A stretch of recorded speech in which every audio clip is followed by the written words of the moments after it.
Aloha and good afternoon, everyone. It is 1:06 p.m. on Thursday, September 26, 2024, and I call the Committee on Public Safety meeting to order. In the council chambers today, I would like to welcome Committee Vice Chair Talba and Committee Council members of Santos Tam and Tupola.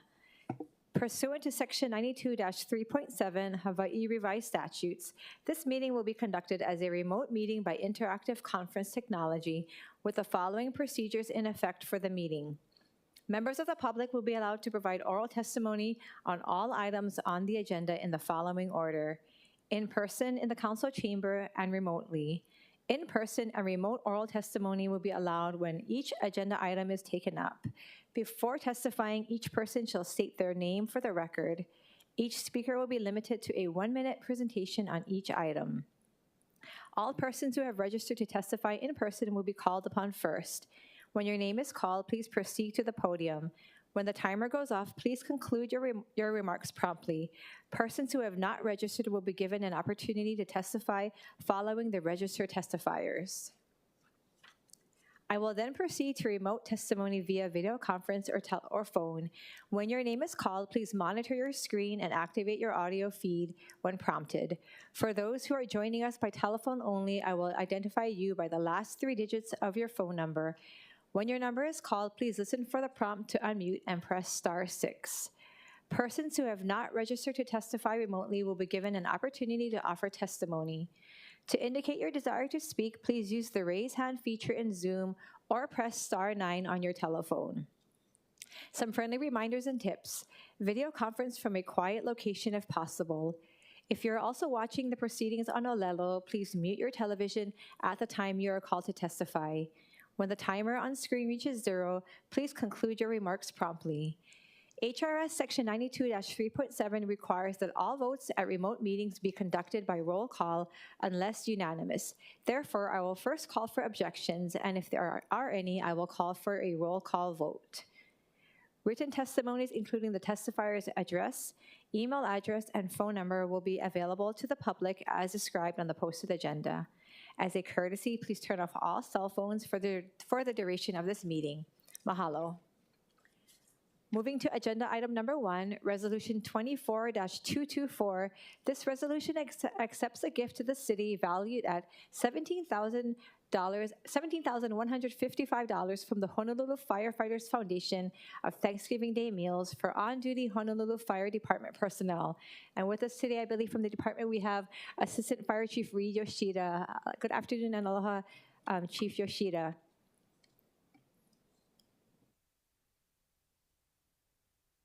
Good afternoon, Committee Chair Okimoto, Vice Chair Talba, committee members, Reed Yoshida, Honolulu Fire Department Assistant Chief, here for Resolution 24-224. The Honolulu Firefighters Foundation is a nonprofit organization that works to fund programs to support the HFD in their efforts to serve and protect our community, promote and educate the community about fire safety, and recognize the service of individuals who have dedicated their lives to the HFD. So the HFD is very grateful for this gift of Thanksgiving meals, which will be provided to assigned personnel at fire stations and bureaus on Thanksgiving Day. We work 24/7, 365. The personnel at our work is our ohana, and very grateful for this meal to share. Thank you, Assistant Chief Yoshida. Members, do we have any questions? No? Okay. We'll now proceed with in-person. Thank you, Assistant Chief Yoshida. We'll now proceed with in-person testimony. Clerks, do we have any registered or non-registered in-person testifiers? Chair, there are none. Thank you. We'll now proceed with remote testimony. Clerks, do we have any registered or non-registered remote testifiers? Chair, there are none. Thank you. Members, we are in discussion. Seeing no discussion, the chair recommends that Resolution 24-224 be reported out for adoption. Any discussion, objections or reservations? Hearing none, so ordered. And thank you again for all that you do during the holidays. Moving to agenda item number 2, Resolution 24-239. This resolution accepts a monetary gift to the city valued at $3,333 from Hawaiian Lifeguard Association for use by the Honolulu Ocean Safety Department's Junior Lifeguard Program. And with us today, we have from our Honolulu Ocean Safety Department, Acting Director Kurt Lager. Hi, good afternoon, Chair, Vice Chair, and committee members. Kurt Lager, Acting Director for the Honolulu Ocean Safety Department. The Hawaiian Lifeguard Association is a nonprofit, and they support lifeguards statewide. Their mission is aquatic injury prevention, but they're also very supportive of all the junior lifeguard programs in each of the counties. Every year, they make a monetary donation to the counties to help support those programs, and that money is used for equipment for the kids, uniforms, and also to help support the island championships and the state championships each year. So we're very appreciative to the Hawaiian Lifeguard Association for this gift. Thank you. Members, any questions for Acting Director Lager? Seeing none, we will now proceed with in-person testimony. Clerks, do we have any registered or non-registered in-person testifiers? Chair, there are none. Thank you. We'll now proceed with remote testimony. Clerks, do we have any registered or non-registered remote testifiers? Chair, there are none. Thank you. Members, we are in discussion. Seeing no further discussion, the chair recommends that Resolution 24-239 be reported out for adoption. Any further discussion, objections, or reservations? Hearing none, so ordered. Moving on to agenda item number 3, Resolution 24-240.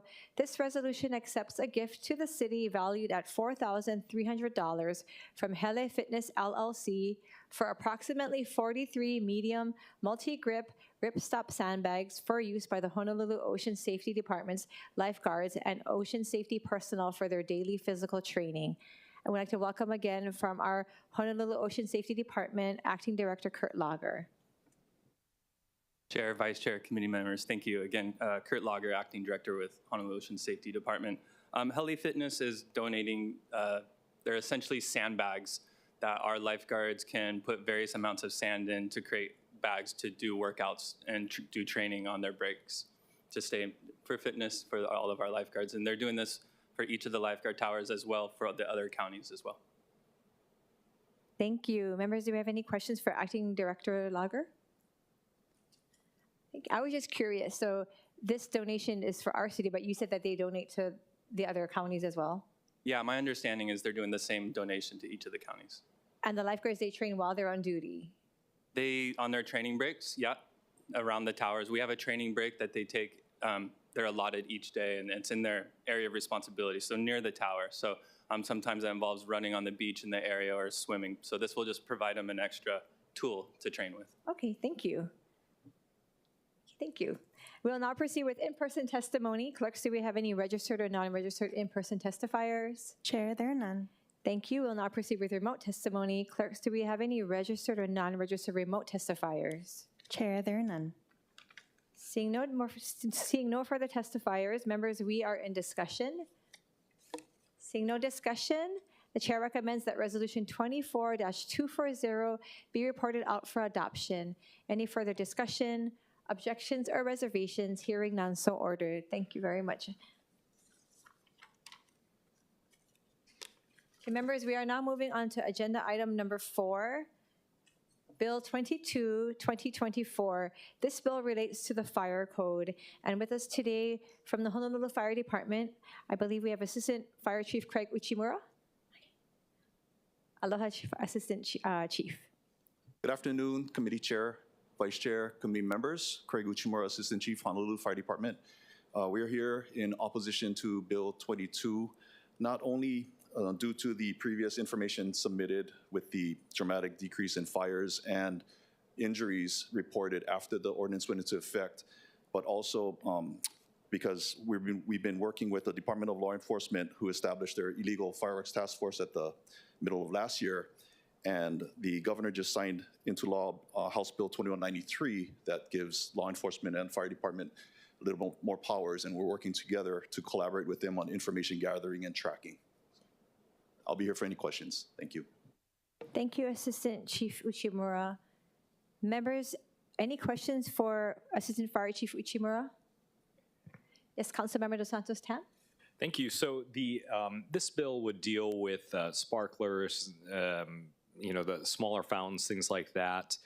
I think the biggest issue that I hear from constituents are the loud booms and the fact that those exist, but also the fact that it's very difficult to go after and actually enforce on the culprits that are doing this. What are some of the ways that HFD as well as HPD currently are able to go after these folks, and what can we as the council do to make it easier to actually, enforce and stop these people from waking everyone up at 2 in the morning?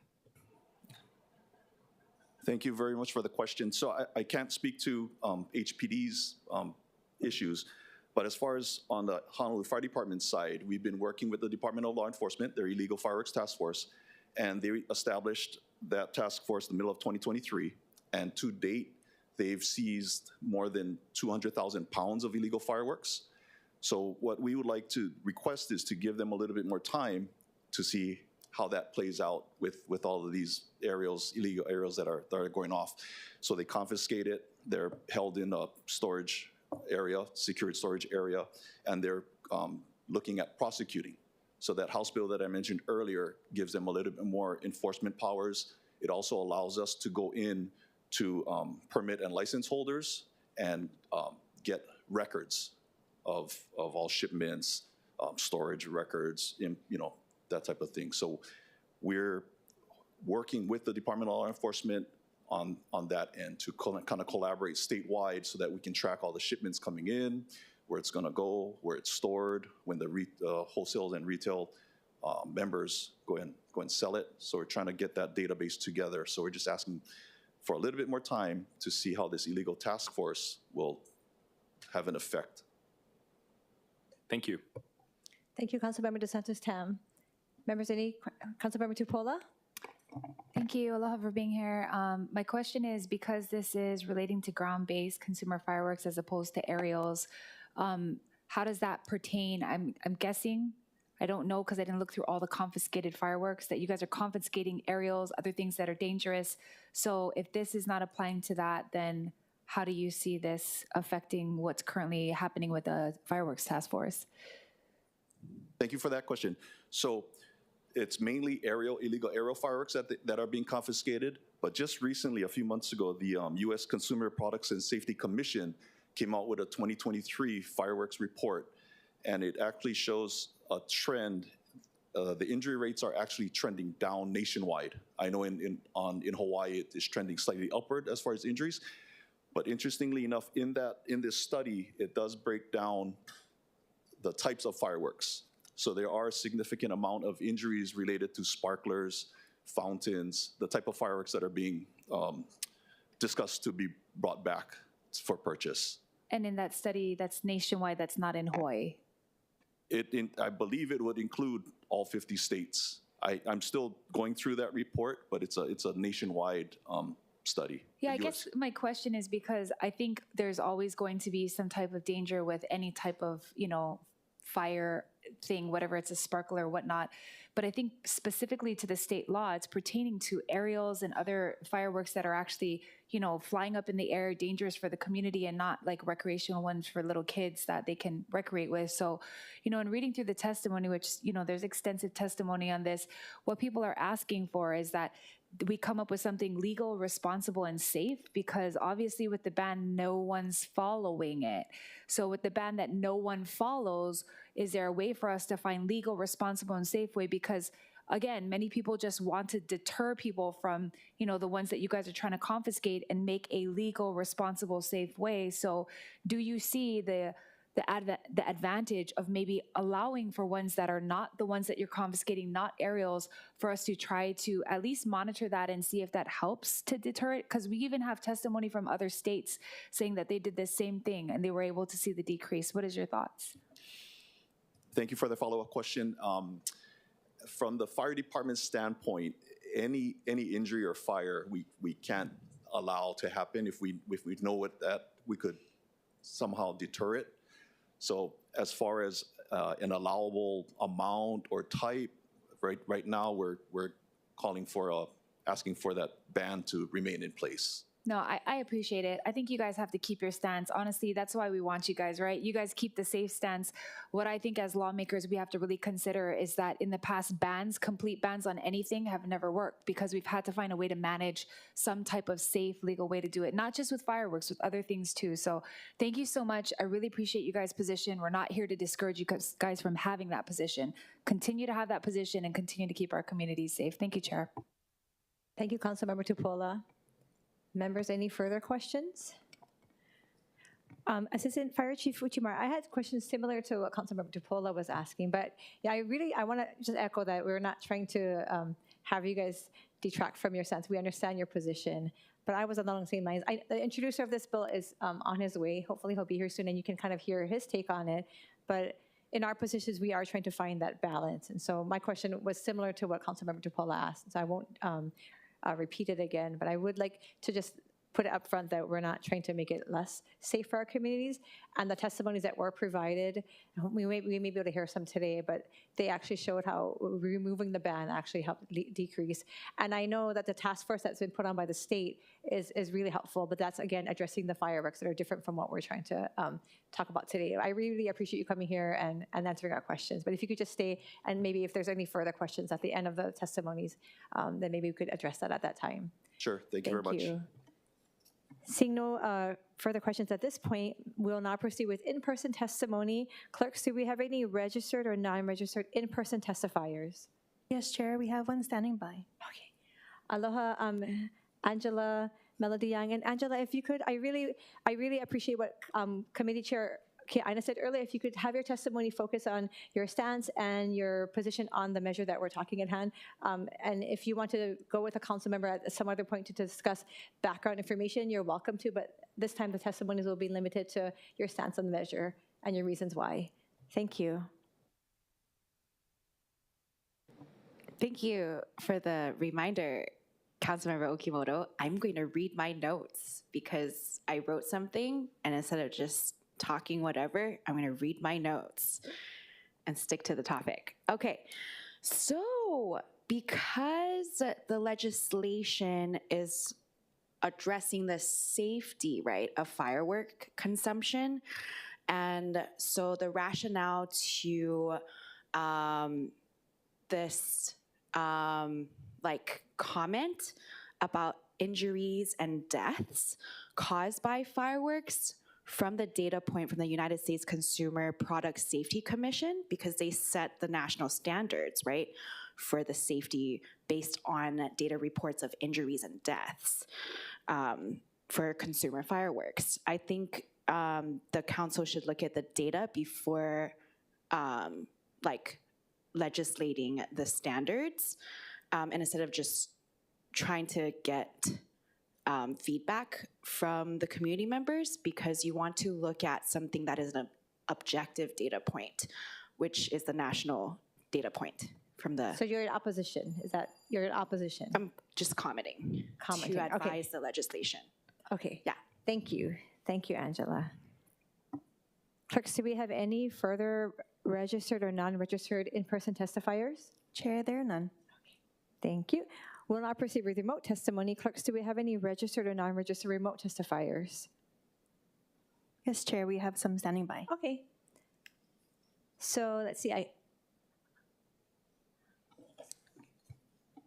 believe we have Tad Trout from TNT Fireworks online.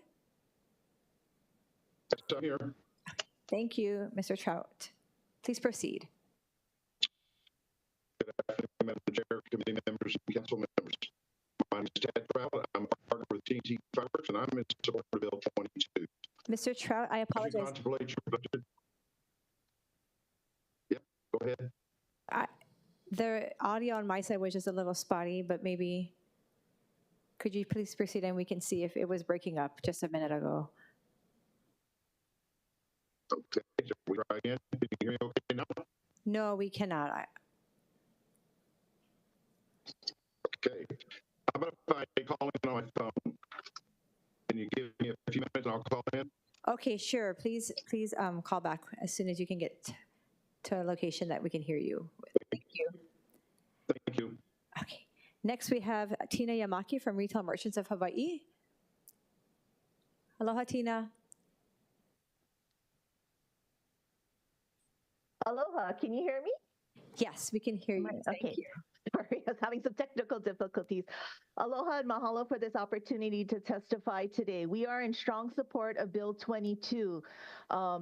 It actually allows fireworks such as the pop fireworks and sparklers, and continues to maintain the ban on illegal aerials, bombs, and those types of fireworks.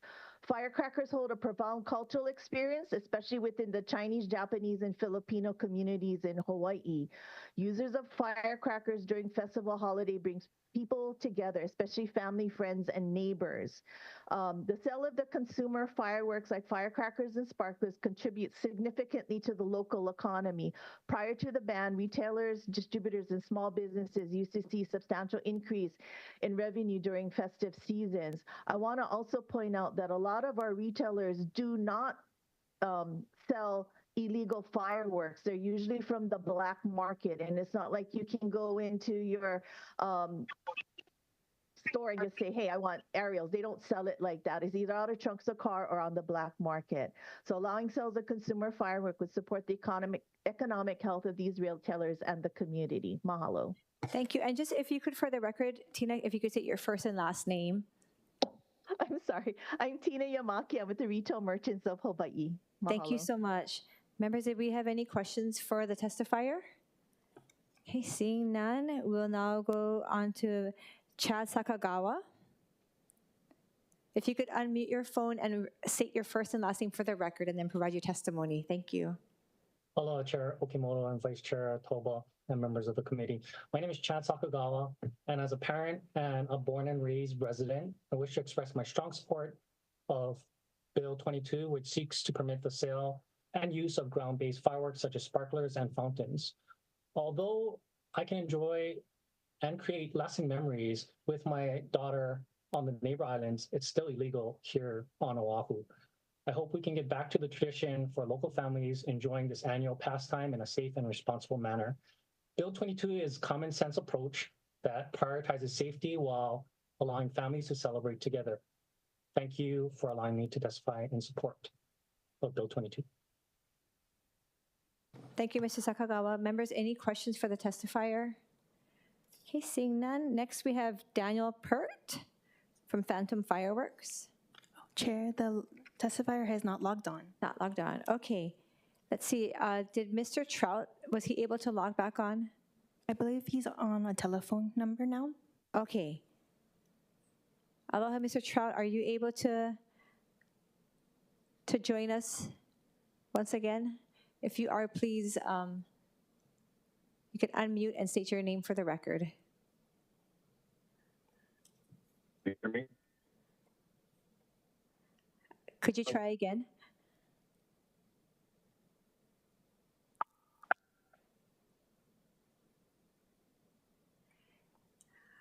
Sorry, Mr. Trout, we do not hear you, still have no audio.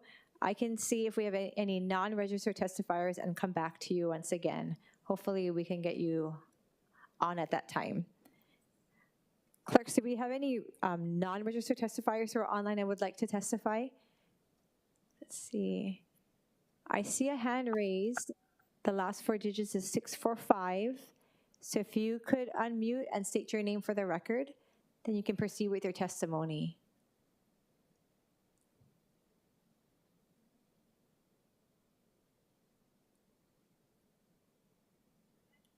The hand raised for the last three digits of the number is 645.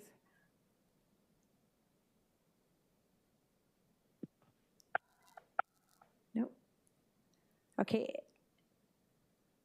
Anyone else online who would like to testify? Oh, hello, is that you? Okay. Testifier with the last three digits, 645.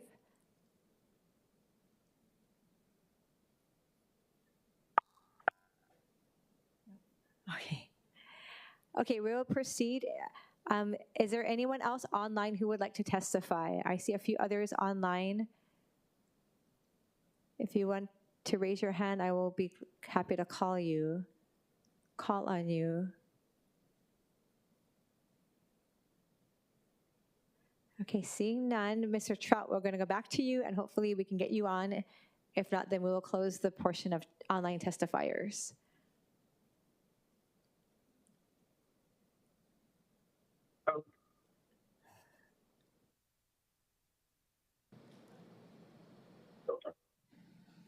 Can you hear me now?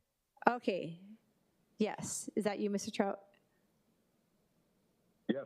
Okay, please proceed. You state Are your you name able for to the hear me record. now? I believe we can. Okay. Ma'am. Ma'am. Oh, we actually can't hear you still. So we apologize for any technical difficulties. We did have your written testimony, though. And seeing no other online testifiers, members, if we have any questions for any of our online testimonies? Okay, seeing none, members, we are now in discussion. Councilmember Tupola. Thank you so much, Chair. You know, I'm in support of this. I think, again, the words legal, responsible, and safe. We can't be doing things that aren't. However, the fireworks ban is not working. Waipahu, lit up. Favorite place for everyone to watch. And I do think that at this point, we would be delusional to think that continuing along this path is going to equal something. I do not discourage the current fireworks team that has been put together on the state side. We do not want to slow anything that they're doing down. In fact, this could help. I was kind of impressed that the public safety chair for Senate and House in Arizona, which they passed this exact thing 14 years ago, gave us a little insight. We're not saying that it's going to be the same. But I think obviously if things aren't going to increase or decrease, I'm sure the fire department will bring the stats back to us. But I think at this point we have to do something different and see if this is going to help so that we can discourage the aerials, the illegals, the black market. And if it doesn't, we can always revisit it. But again, we're trying to find a legal, responsible, safe way to do it. And I think this is it. Thank you. Thank you, Councilmember Tupola. Any further discussion, members? Councilmember Dos Santos Tam? Thank you, Chair. I do have some concerns, and I'll be voting WR on passing this out of committee. You know, I appreciated the comments from the fire department about their work with the illegal fireworks task force. In my questioning, you know, it's really the issues of these loud booms. It's really these people that are abusing fireworks that we need to be going after. So to the extent that, you know, this lets kids play with pop-pops or sparklers, you know, that's all fine and good, but I think we need to be doing more to tackle the people that are abusing the illegal fireworks. And to the extent that some of these legally sold fireworks can be altered in some way, that's something we also need to crack down on. So I look forward to working with HPD and HFT, as well as in any way that we can support this legal fireworks task force to continue tightening the noose, so to speak, on these bad actors. So that's really my concern, and hopefully over the next year or two, with New Year's coming up and other holidays, we can really try to crack down on the bad guys. Thank you, Councilmember Dos Santos Tam. Committee Vice Chair? Nothing? Okay. Okay, I just like to just kind of close the discussion, and again, thanking the department for being here. We know that you guys are in a position where you have to take your position on it, but in our positions, we want to make sure that we can find the appropriate balance. As Councilmember Tupola mentioned, the bans haven't seemed to work, and the fireworks that we're addressing in the bans are different from what is being proposed in this legislation. Again, the council member who introduced the measure, he's not here, but I know that his intention was to, Hawaii, we're such a special place with unique cultures, to recognize the cultures and try to find the safe way that we can incorporate these cultures into our traditions. And in working with the providers of the fireworks, they're being very careful in how they're going to be selling the products, and we as citizens have to be responsible in what we do. It is important to note that we're also the only county right now in the state that has this type of ban. All the other islands and the counties, they are able to allow these types of fireworks. So hopefully moving forward, we will see, and if the data shows otherwise, then we can gladly, like Councilmember Tupola said, revisit this. But I think this is a good way to find some kind of compromise and safely introduce things back into the traditions that we all grew up with and we loved. So seeing no further discussion, the chair recommends that Bill 22, 2024 be reported out for passage on third reading. I know we had discussion noting the reservations of Councilmember Dos Santos Tam. I will now take a roll call vote. So Committee Vice Chair Tolba? Aye. Councilmember Dos Santos Tam? WR. Councilmember Tupola? Aye. And the chair votes aye. Being that the measure has now passed. Thank you. Thank you again. Okay, we'll now be moving to agenda item number 5. Oh, and I apologize. And then we'll go on to third reading at this point in front of the full council. Now moving on to agenda item number 5, we have with us our crisis intervention team, and I'm so thankful for them to be here with us. Joining us in the council chamber is Sergeant Corbin Matsumoto from the Honolulu Police Department and Heather Lusk, Executive Director of the Hawaii Health and Harm Reduction Center, and they will be providing a brief presentation for your information. The presentation is available online as Departmental Communication 695-2024. So again, here with us, we'd like to welcome, I see Heather Lusk and Sergeant Corbin Matsumoto. If you could push it and state your name just for the record. Thank you so much, Chair, Vice Chair, and members of the committee. Again, my name is Heather Lusk. I'm the Executive Director of the Hawaii Health and Harm Reduction Center. But for the past 6 years, truly one of the most rewarding experiences of my professional life has been being part of the crisis intervention team that we're going to talk to you about today. Thanks, Chair. And then with me is Sergeant Corbin Matsumoto. I'll let him introduce himself. Hi, my name is Corbin Matsumoto. I'm a sergeant with the Human Resources Division at the Honolulu Police Department. I've been in about 11 years now, and I took the first CIT class in 2018, and I'm still here today. I'd like to also introduce Kumi McDonald. She couldn't be here with us today. She actually just finished a training regarding CIT stuff with our Halawa Correctional, but she is with NAMI Hawaii, and she's also the executive director. With that said, I'll turn it back over to Heather. So we follow the international model of crisis intervention team that we're going to share with you, which typically has a three-legged stool as the primary. So typically we have our law enforcement representative that again is Sergeant Matsumoto and has been involved since the very first cohort. Myself as a clinical social worker, I'm the clinical lead as well, has been involved since the beginning in 2018. And as Sergeant said, Kumi from the National Alliance of Mental Illness is our advocate leg. And so the three of us have been working together for the past 6 years. And again, very grateful for the opportunity to share more about CIT because we really do believe it's brought more resources to our law enforcement partners, but there's also a lot of support from community members like myself and NAMI. So just to really define what CIT is, as you see here, this is a community-owned process. And it is CIT, sometimes I talk about crisis intervention training, but we see CIT as a team approach, as you see here, that has been going in development since 1988. I'm gonna talk a bit about the history. But as you see up here, it is to give law enforcement more tools to support people that have crises, particularly mental health and substance use crises, and giving them more tools to hopefully de-escalate, have a successful resolution, and eventually hopefully get behavioral health calls out of the realm of police and into the hands of those that really can do the work, and allowing our law enforcement officers to do what they do best, which is to keep us safe. So this came out of what was called the Memphis model, which is came out of Memphis in 1988, where a man of color, an African-American man with mental illness who was having a crisis was unfortunately killed. And from this came a bunch of advocates, including NAMI and the National Alliance of Mental Illness, to come together and say, we know we can do better. And so we're now over 30 years into this process with a lot of data showing that this CIT is effective at both increasing the health, wellness, and safety of officers, but also of the community, especially those experiencing mental health and substance use crises.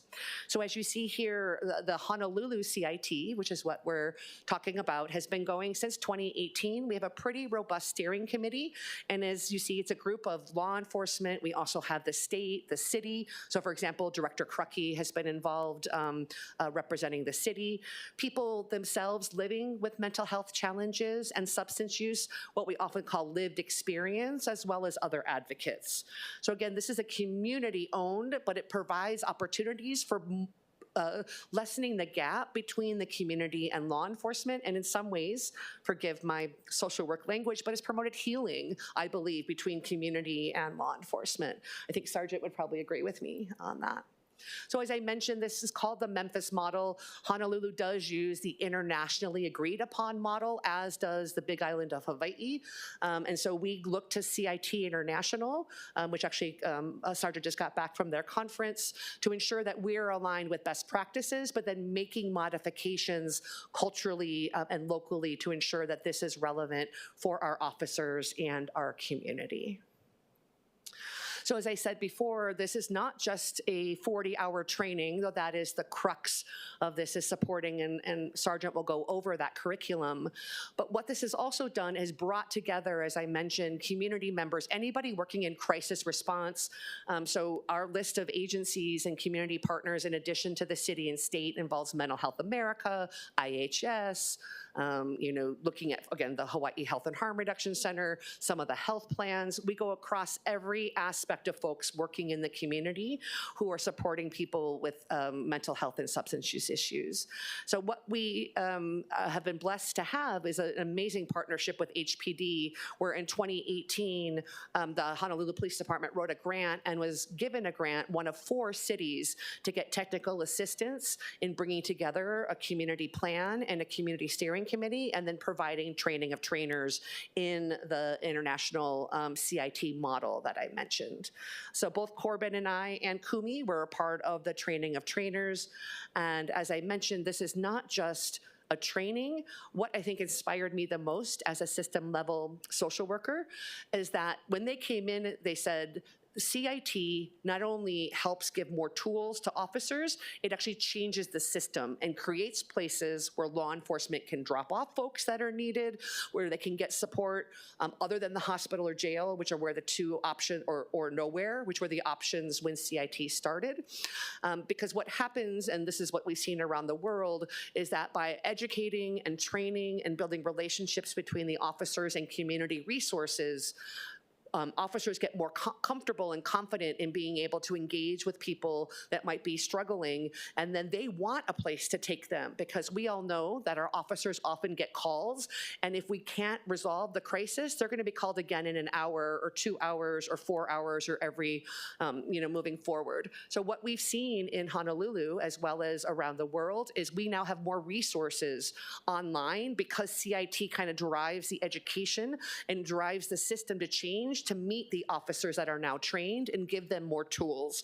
So you may know that we have 2 sites in Iwalei, both a city and a state-run facility that HPD can now bring people to. That was not the case when we started this process in 2018.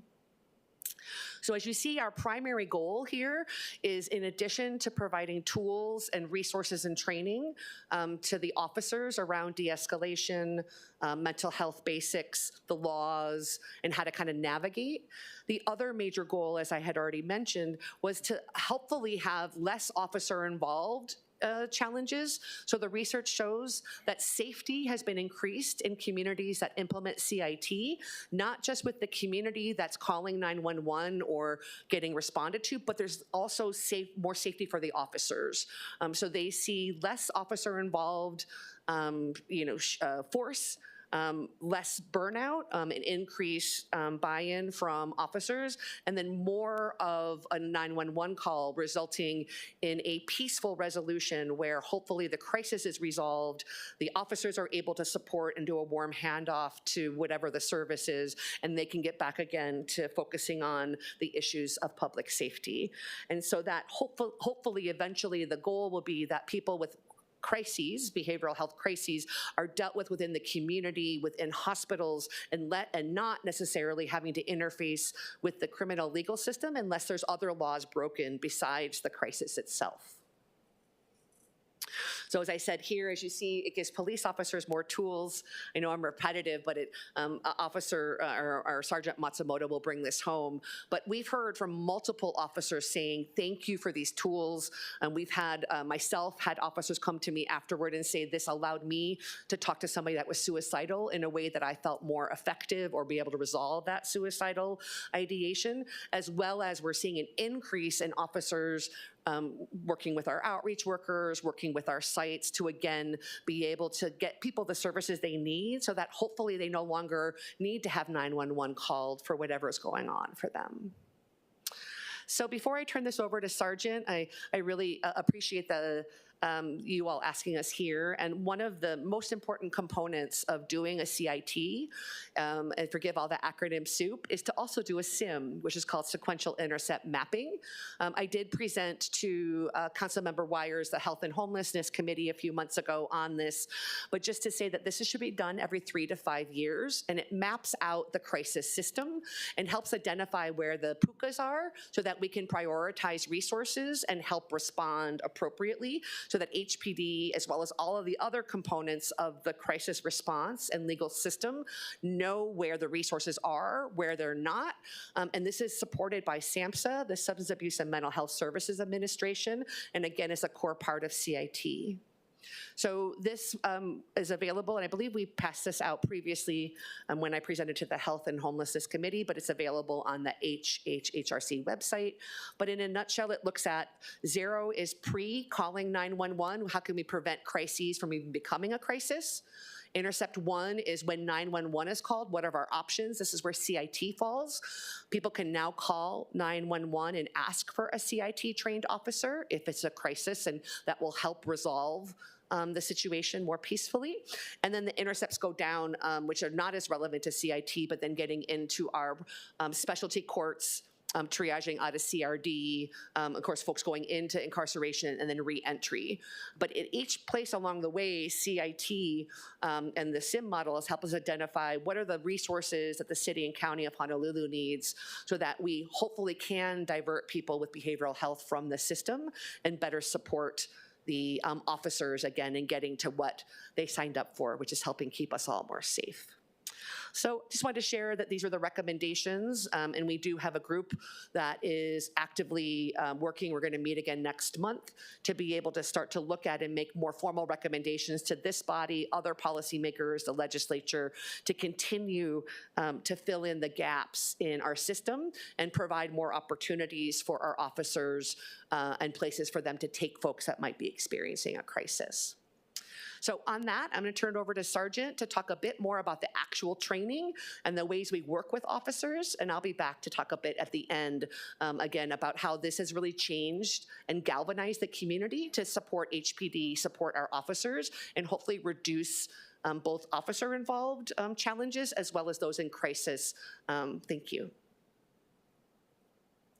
Thank you, Heather. So to speak about what our department is doing, our office, we have 233 officers currently certified in CIT as of 2024. That's approximately 15% of our patrol officers out in the field. CIT International, they identified a 20% marker for us. The reason being it's 20% is because they estimate that if we have 20% of our workforce certified in CIT, if somebody were to call 911 to specifically request for a CIT officer, that we'll have one available to service that call. As Heather was saying about the grants, because it was federally funded, we were able to have outside agencies participate in our previous trainings, which has actually allowed us to build greater partnerships with outside law enforcement. So some of the law enforcement agencies that have participated in our past training include NSA, the VA, the United States Marine Corps, and the United States Fish and Wildlife Services. So we have one officer out there, so if you guys get lost in the woods, you might get that one officer to service your call out there. We've also recently had the bailiffs from our courts also attend our CIT training, and I believe in our upcoming training, as you can see in October, the FBI agents are going to be participating with us as well. Okay, so what CIT is about is we're trying to create a different mindset.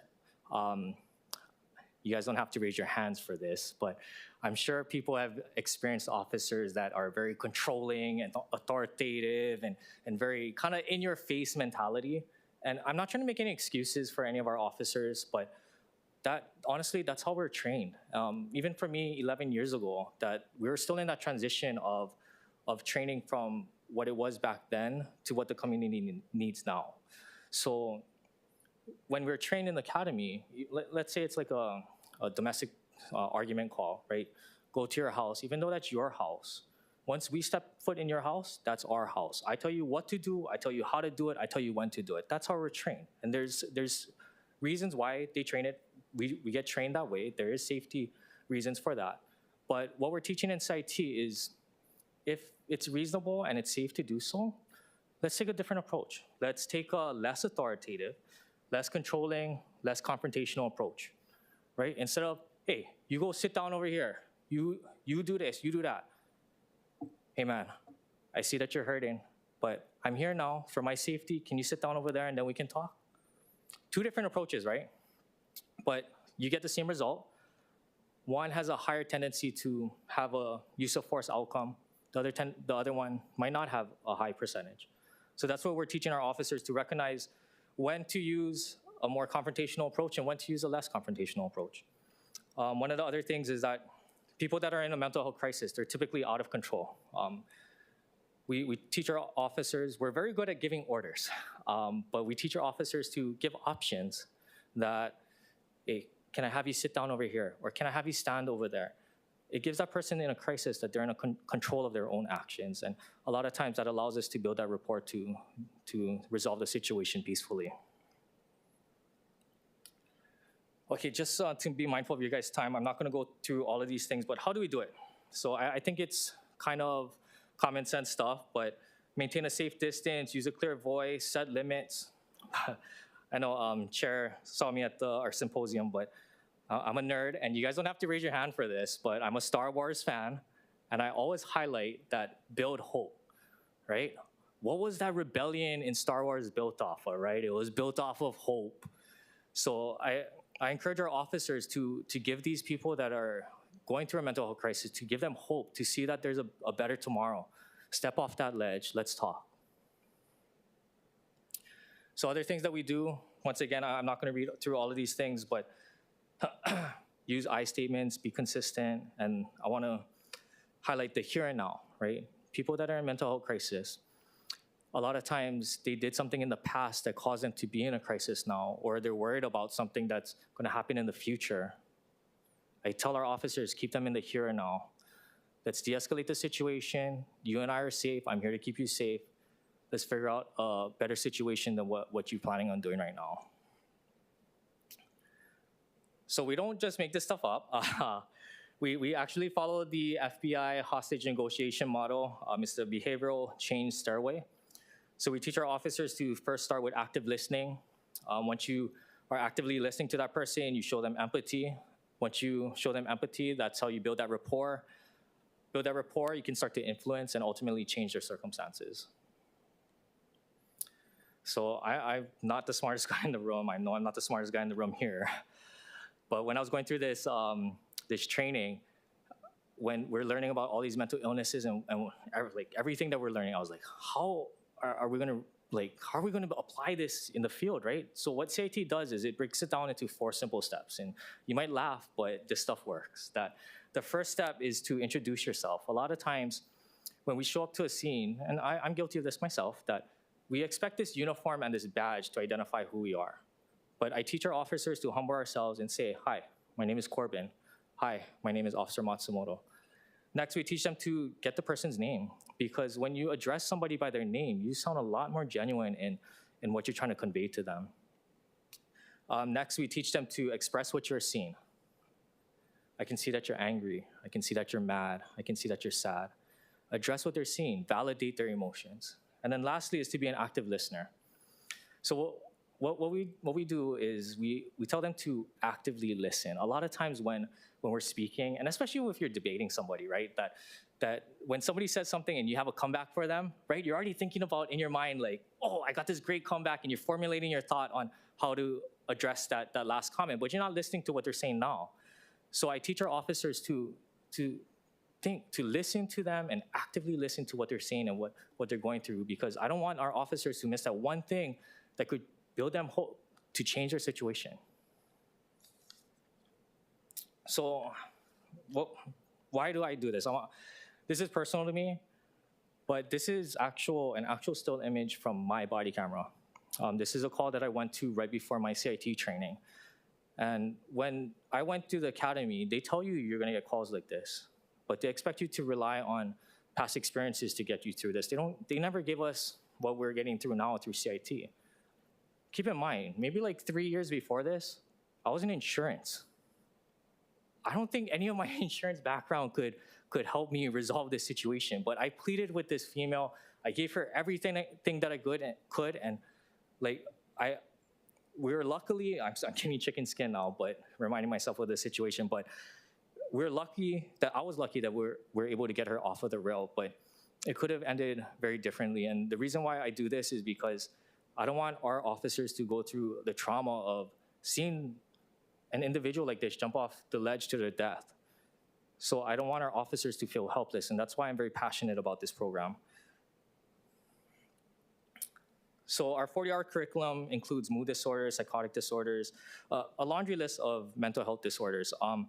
We bring in trained clinicians that specialize in each of these fields to allow our officers to go back and forth with these clinicians to ask them the hard questions and have our clinicians explain to them why when you do something, it'll change the person in a better way.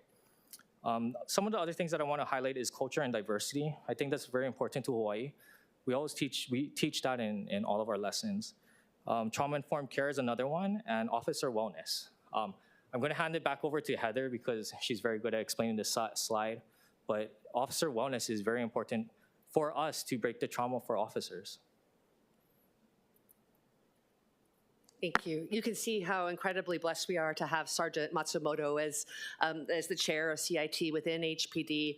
Because let's be real, I'm a social worker and I love what I do, but the officers don't know that I'm a social worker, but I don't understand what it's really like to put my life in line every day the way that Sergeant, Chief, and all the rest of the officers do. So one reason I think we love this is that we partner together so that the clinician, someone like me, can talk about the expertise or what we've learned, but then Sergeant really makes it real and brings it home and then talks about exactly what he mentioned of when do you use your traditional training and when can you use these new skills. So he mentioned about why he does this work. This slide is why I do this work. I will admit that at times the Hawaii Health and Harm Reduction Center and HPD are not always on the same side of issues, but we're 90% aligned with the fact that our officers don't get enough support. And what you see here in this slide that I try to develop is that officers themselves experience a lot of trauma. He just mentioned they're the first line to people that have a suicidal ideation. We all remember what happened only 3 years ago in the Diamond Head neighborhood to two of our fallen HPD officers. So they experience real trauma, but they also experience vicarious trauma of seeing people on their worst days, of seeing children, parents, many others hurt or worse. And so what we know is that anybody who experiences the kind of trauma and vicarious trauma that officers do are going to have an impact, whether that's PTSD, whether that's compassion fatigue. So the kind of parallel or meta objective in this training is also to not just talk about officer wellness, but give concrete skills for officers to take care of themselves. And we actually have a formal module that's about wellness, but also allows them to do wellness activities and talk about them. So we feel so strongly about this that many of us talked to the State Council on Mental Health, who did write a letter to the chief of HPD saying that we really would support a 1-hour paid officer wellness a week, because the folks that are keeping us safe also deserve time to decompress, exercise, get support. And so the second circle there says that as officers get validation for their own experiences, build their own skills around resilience, how to take care of themselves, we're going to have an increased healthy officer workforce, and they're more likely to be able to manage not only their own trauma, be less likely to perpetuate trauma in the crises that they're intervening in. So this kind of parallel of we're not just doing a trauma responsive program with CIT, but we want to support the officers and also finding their own pathway to wellness, self-care, and reducing the impact of their own trauma to be the healthiest officers they can be, because they deserve that and the community deserves that. So again, we have over 200 officers trained 4 times a year. The curriculum is done. It's a voluntary, right, Sergeant, that this is done for anybody who wants to come. I don't believe people are mandated to be there. It's really, but we try to get every district as well as the different components, including the dispatchers, to come through. So we do have a steering committee and are always looking for folks that want to get involved, whether that's just learning more about CIT or becoming a trainer. And so you have Sergeant, myself, as well as Kumi's emails here.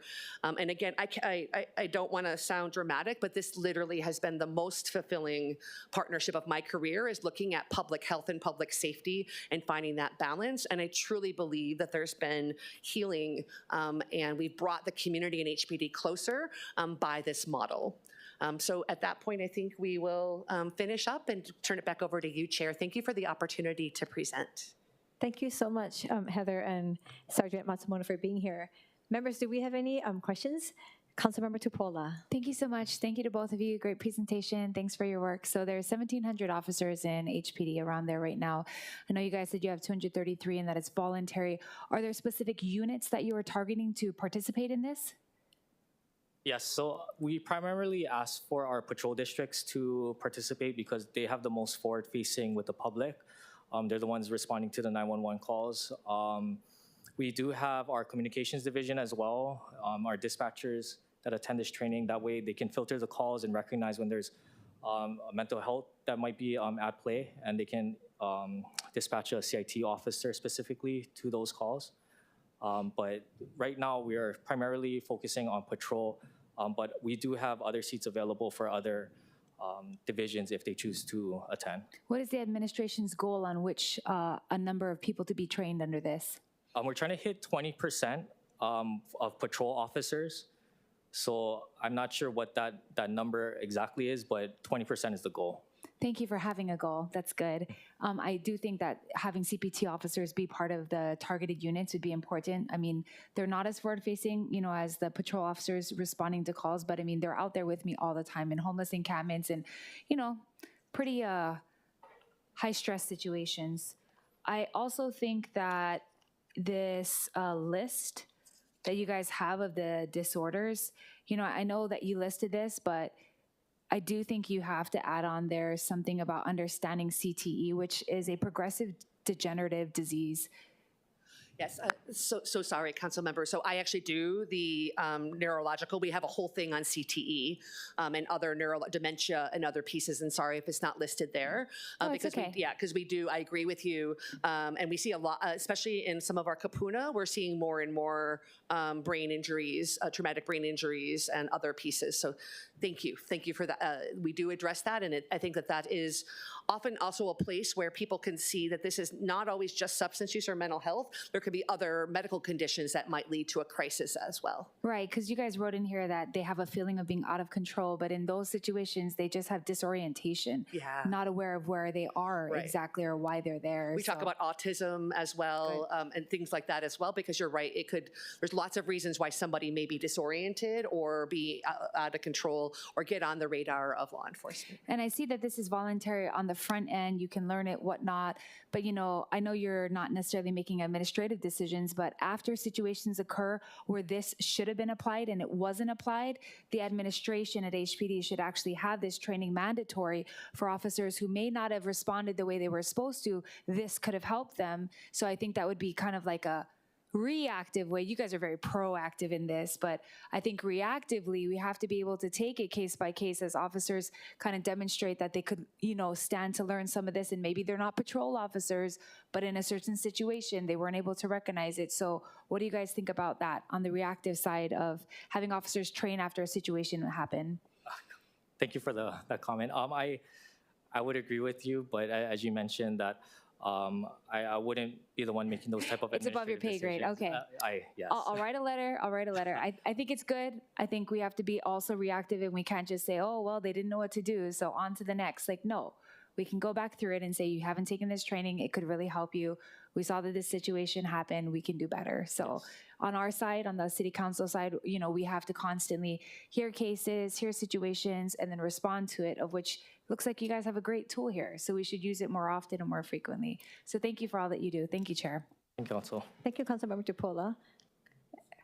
Questions? Councilmember DeSantis Tam. Thank you. Thank you for the presentation. Greatly appreciate it. I want to go back to slide 12, if possible. This is the SIM recommendations. I was wondering if you could go a little bit deeper into this and how we're doing on implementing these. What are some of the, what, if any of these, are things that we as the council can do? Very good question. Thank you, Council Member. So I think many of you know that the city's core program was actually originally that Director Krucky and Director Ireland built that after the CAHOOTS model coming out of Oregon. And the reason I bring up the CAHOOTS model is that CIT sees crisis intervention in almost 3 phases. So first is CIT, where the officers are trained in de-escalation. You can ask for a CIT officer, et cetera. The next phase would be what's called a co-response, where let's say there was a call to 911 and it was behavioral health, and they would send both me as a social worker and sergeant out. And then depending on if it was public safety, he may take the lead. If it was more behavioral health, I would take the lead.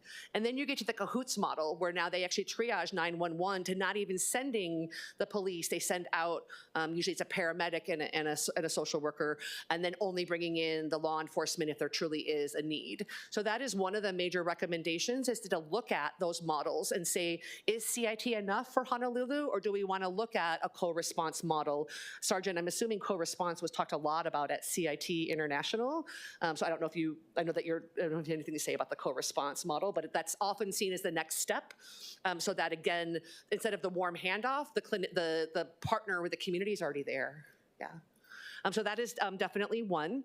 I think the other one is more places for officers to drop off people. I think that's the #1 complaint we would hear, right, Sergeant, from officers of like, this is great, but where do I take them? So I think continuing to support the city's, I think the Dr. Miskovich's and the city's place in Ivalai, as well as the state's Behavioral Health Crisis Center, getting more of those, and especially in our rural areas. Right now, we only have them in town, and so getting more places to drop off for officers that are around the island. And then lastly, I think the other big piece up here is, again, looking at how do we give officers tools so that their options are not just the hospital arrest and nothing. So that might look at things like diversion opportunities. Again, I think Sergeant named this presentation, help not handcuffs. So those were a couple I wanted to highlight, but Sergeant, I don't know if you wanted to add to that. Okay. Yeah, so those were some for me, Council Member, that the community came up with that this body could potentially support. Thank you, Councilmember DeSantis Tam. Members, any further questions? I had a couple, if that's okay, before we go to testimony. I appreciate you guys, again, for being here. I know that Councilmember Tupola mentioned the importance of what you guys do, and that's why I brought you here, because I really value what you do. I was just curious if you could explain situations where CIT would not be beneficial, would not actually be appropriate, and how that's determined, when that's determined, and how you address it at that point. Thank you for that question, Chair. So what we teach our officers is that you cannot utilize CIT skills until the officers feel safe to do so. Because I'm sure you guys can relate this to this as well, that if you don't feel safe, you're not going to make the other person feel safe. So if you're able to maintain distance, you're able to talk, they don't have weapons, for instance, or if you're able to get some type of rapport with them, that's when we utilize CIT. Let's say for like barricade situations or weapon calls, CIT will not be the first skill that we utilize. Thank you. I'm glad that we could clarify that, because I do see the benefit, but I'm just wondering, if you put yourself in a situation where it's not safe, are the officers then vulnerable to putting themselves in danger?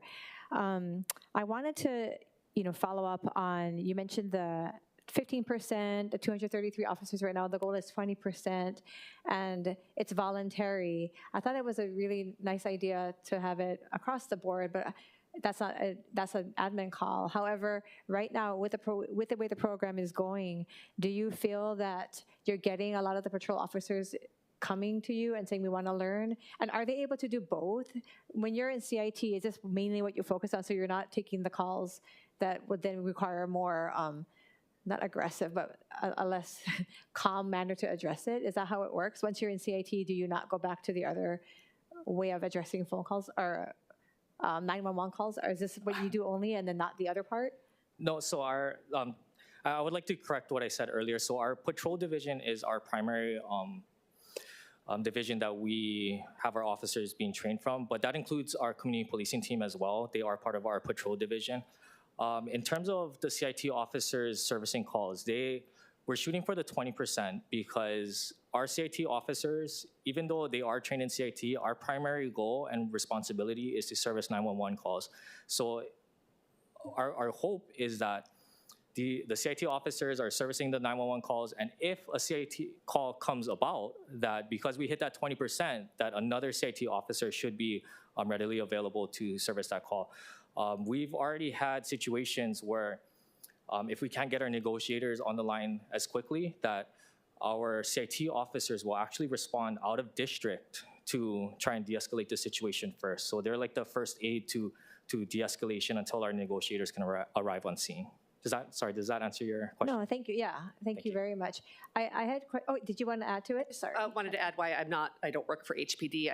My understanding is that there's now a de-escalation scenario required for the recruits to get out of their training. So that was something that was implemented to get at least every officer that's newly becoming an officer at least a day of de-escalation skills, and then they have to pass a de-escalation in addition to. So at least the new officers are at least all getting touched of this, and then I believe they have to be 4 years in before they can come to the CIT currently. So. Do you guys have a number, an estimate, a statistic of how many calls are CIT related or addressed versus the non?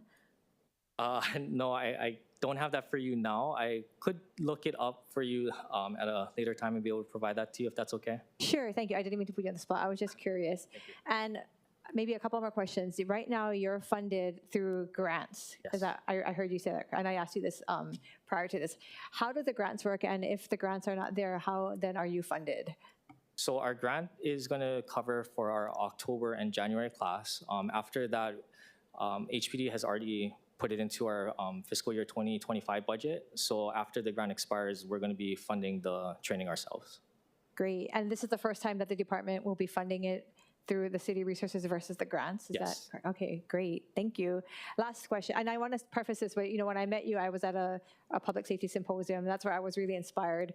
I wanted to know if you could share, just so that the public could hear kind of what I did, because I think what really inspired me was how you took what you did, your position and what you trained, and the impact that you had on the community. There was somebody at that symposium who was sitting next to you and had a unique story, but maybe just for us, if you could share maybe a really good success story that makes this worthwhile, and for us to understand the importance of what you guys are trying to do and accomplishing at this time.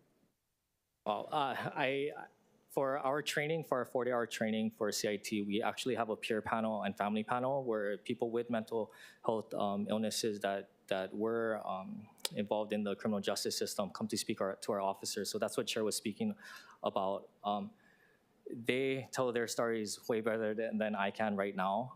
But personally, I welcome any of you guys to sit in our training, because during our training, I show you that picture that I showed up there. I showed the full body cam video of the before and after. So I guess I can say that my most successful story, my inspirational story, is that after taking CIT class, that it gave me the confidence to utilize these skills for somebody that's in crisis. So the second video that I show our class is that there's a female that's on the Alapai overpass that's trying to jump onto the freeway. By utilizing the skills, I felt very confident in being able to de-escalate the situation. You don't hear that high-pitched voice that you hear in my first video. I think by being able to know that I could make a difference and to talk to her, to listen to her, to listen to her problems, to build that empathy, build that rapport, and having her come over the bridge on her own rather than me having to pull her over. I think that that was my best success story that I can share with you today. Thank you so much, Sergeant Matsumoto. Members, do you have any further questions? No? Okay, if we'll turn to testimony. If there's any further questions after that, we'll have you guys come up and answer. But we really appreciate you guys coming and sharing your presentation with us today. Okay, at this time, we'll now proceed with in-person testimony. Clerks, do we have any registered or non-registered in-person testifiers? Yes, Chair, we have one standing by. Okay, aloha, Angela. Aloha, City Council. Angela Melody Young testifying on behalf of CARE. So there should be more discussion and presentations on illnesses, on the interventions of the spectrum of illnesses, and they should do more training for homeless people experiencing breakdowns, crying, homeless people at the park that spend an enormous amount of time talking to themselves, because the root of mental illness is so important, and what causes the disturbance to their mental health is very important to learn about, and the strategies to take care of these illnesses and to be able to diagnose are deeply rooted in a lack of education of the science of health and disabilities. With crisis team training, the city is talking about all these things, and you also want to look at what the state is doing, right? So kahales are also good, like similar structures of these crisis training teams, because it's a focus of medical care instead of law enforcement, right? So with the kahales, the homeless people, they get to do group healing, which is really good. Yeah. Clerks, are there any further in-person testifiers? Chair, there are none. Okay, we'll now proceed with remote testimony. Clerks, do we have any registered or non-registered remote testifiers? Chair, there are none. Okay, seeing no other testifiers, members, we are in discussion. I'd like to thank again Heather for being here, as well as Sergeant Matsumoto. We really appreciate all that you're doing, and I'm glad that you were able to bring to our attention the importance of what you're doing. We appreciate the department, and I think the combination of, like it was stated, the public health and public safety is really important, how we can merge those two and become a partnership, taking care of our officers, but also keeping our community safe. So we look forward to, I'm gonna take you up on your invite to come and visit the training. I think that's a great thing to do, so we can be aware of how we can provide the resources for you as well. There being no further business, this brings us to the end of our agenda today. Mahalo everyone for being here and for your participation. There being no further business, this meeting is adjourned.